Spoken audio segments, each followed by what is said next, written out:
Hey, how you doing? I'm Jim Husford from larpmusic.com. Today we're going to talk about recording an acoustic guitar. Now, there are 101 different ways to record an acoustic guitar, but I'm going to talk about one specific technique which I just think is the quickest, easiest and most effective way to do it.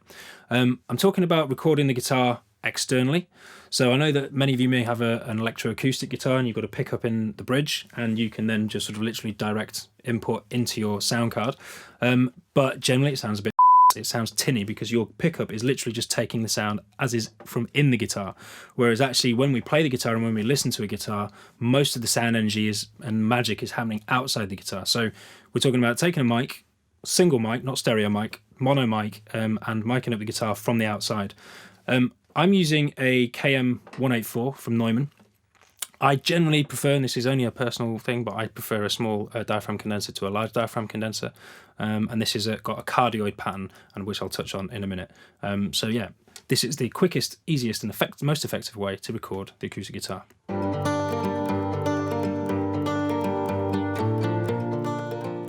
So the first thing to think about before you even start recording is the placement of your microphone in relation to the room.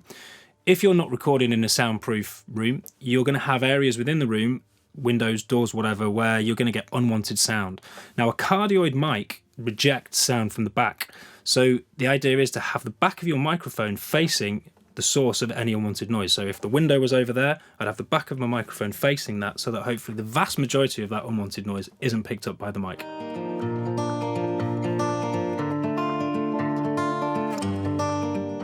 So the next thing to think about is the placement of the microphone relative to your guitar. Now, it's important to understand that depending on where this mic is facing or where it is along the body of the guitar, you're going to get a very different sound. Allow me to demonstrate. So if I was to record the neck of the guitar, it would sound like this. It would sound like this. It would sound like this.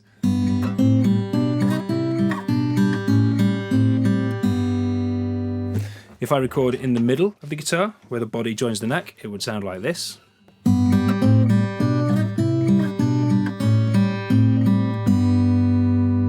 Or if I was to record around the bridge, around the main body of the guitar, it would sound like this.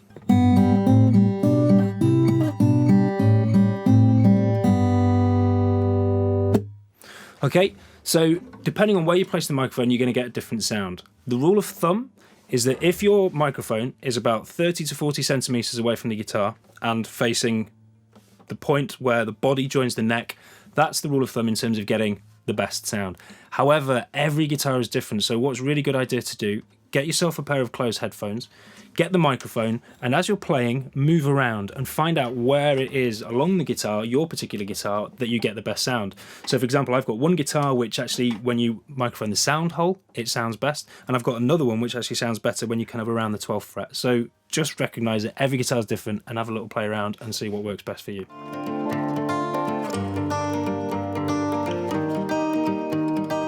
So one important thing to mention is with a guitar, most of the resonance, most of the sound is coming out of the sound hole. If you have your microphone pointing directly at the sound hole, you kind of get this rush of energy at the microphone, and it quite often sounds a bit boxy and a bit boomy. However, sometimes I have a guitar, for example, where if the microphone is pointing at the sound hole, that's kind of my sweet spot. That's where I get the best sound. So in order to avoid that sort of boomy boxiness that you get from having the microphone on axis, and on axis means sort of directly perpendicular with the sound hole, you can take it off axis. So if I drop it down and point the microphone up towards the sound hole, I'm getting the energy of the sound hole, but without it sort of going straight into the microphone. So that's just a little tip to think about if your guitar sounds better mic'd up from the sound hole.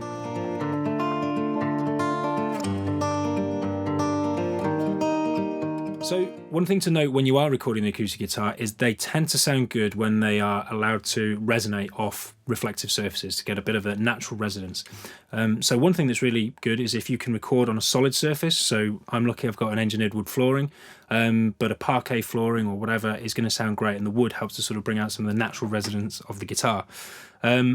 The other thing you want to avoid is too many reflective surfaces. So if you're recording in a bedroom or something like that, you're going to have windows and flat walls, and you're going to get a lot of reverb off those surfaces. So you want to get some of the natural reflection, but you don't want too much room reverb because that's going to hinder you when you come to mixing it.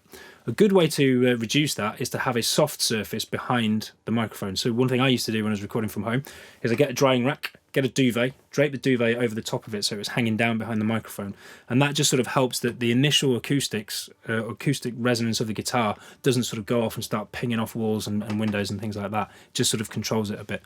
So yeah, so it's about the fine line of getting some of the natural reflection and resonance of the guitar, but without getting the rest of the room reverb in, because unless you've got a great sounding room, you're probably not going to want it when you come to mix.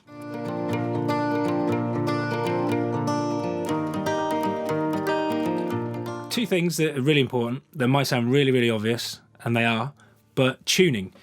First of all, before you start recording, tune, but also if you're recording for any period of time, make sure you sort of tune sporadically in between takes, because invariably your guitar will go out a little bit out of tune. And the other thing to mention is strings. If you haven't changed your strings for about 3 or 4 months, they're going to sound dull. So change your strings a couple of days before you start recording.